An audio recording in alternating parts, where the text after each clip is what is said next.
আজকে সকাল থেকে রাত্রি পর্যন্ত দিনটা আমার এত কষ্টের হবে আমি ভাবতেও পারিনি। হ্যালো বন্ধুরা, আমি সাগর। কেমন আছেন সবাই? আমাদের ডেলিভারির কাজে বৃষ্টির দিনে কোনো ছুটি হয় না, তাই আমি আর কোনো অজুহাত না দিয়ে অফিস চলে এলাম। পার্সেলগুলোকে রুট ওয়াইজ সাজিয়ে নিয়ে ওয়েবডি করে ব্যাগের মধ্যে ঢুকিয়ে নিলাম। আমি আজকে আর দেরি না করে সোজা রুটে চলে এলাম পার্সেলগুলো ডেলিভারি করার জন্য। প্রথমে একজনের 3টে পার্সেল ছিল, আর একজনের 3টে পার্সেল ছিল, সেগুলো ডেলিভারি করলাম। এখানে একই জায়গায় দুজনের 2টো পার্সেল ছিল, সেগুলো দিয়ে দিলাম।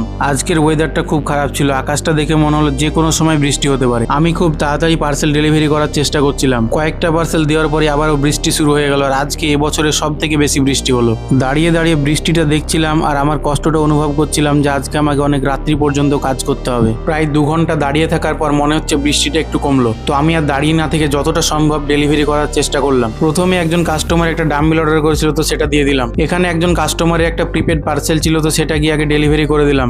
এই বাচ্চা ছেলেটা আজকে আমার প্রথম কাস্টমার, যার জন্য আমাকে দাঁড়াতে হয়নি। এই বৃষ্টির মধ্যে কেন দাঁড়িয়ে আছে জানেন? কাস্টমার পার্সেল নিবে না, ক্যান্সেল করার জন্য ওর বাড়ির সামনে আমি দাঁড়িয়ে আছি। তারপরে আবারও বৃষ্টি শুরু হয়ে গেল, তো আমার মনে হলো যে এখন এই বৃষ্টিটা ডেলিভারি করা যাবে না, কোথাও আমাকে একটু দাঁড়াতে হবে। আমি একটা জায়গা দেখে দাঁড়ালাম আর অপেক্ষা করছিলাম কখন বৃষ্টিটা একটু কমবে। আর দুপুরও হয়ে গেছিল, আমার খিদেও পেয়েছিল, আর এখানে একটা রোল নিয়ে খেয়ে নিলাম। একজন কাস্টমার আমার কাছে এসে একটা পার্সেল নিয়ে গেল। অনেকক্ষণ বসে থাকার পর মনে হলো যে আর বসে থেকে কোনো লাভ হবে না, আমাকে এখন বেরোতেই হবে। তো আমি রেনকোটটা পরে আবারও বেরিয়ে গেলাম। একটা দুটো করে পার্সেল দিতে দিতে প্রায় সন্ধ্যা হয়ে গেল। এখানে একজন কাস্টমারকে কল করলাম, তো বললাম বাড়িতে না, আমি একটু দূরে আছি, তুমি দাঁড়াও, আমি আসছি। তো আমি ওনাকে বললাম এই বৃষ্টির মধ্যে আমি কি করে দাঁড়িয়ে থাকবো বলুন? আমি বললাম একজনকে পাঠান, আমি পার্সেলটা দিয়ে দিচ্ছি। এখানে একজন কাস্টমারের 3টে প্রিপেড পার্সেল ছিল, কিন্তু এখন যেটা সমস্যা হচ্ছে, কাস্টমারের কাছে ওটিপি পাঠার জন্য আমাকে 30 সেকেন্ড ওয়েট করতে হবে, তারপর আমি ওটিপি পাঠাতে পারবো। পার্সেলগুলো কাস্টমারকে বৃষ্টিতে ভিজে দিচ্ছিলাম ঠিকই, কিন্তু পার্সেলগুলো ভিজে যাচ্ছিল, আমার ব্যাগপত্র পুরো ভিজে গেছিল।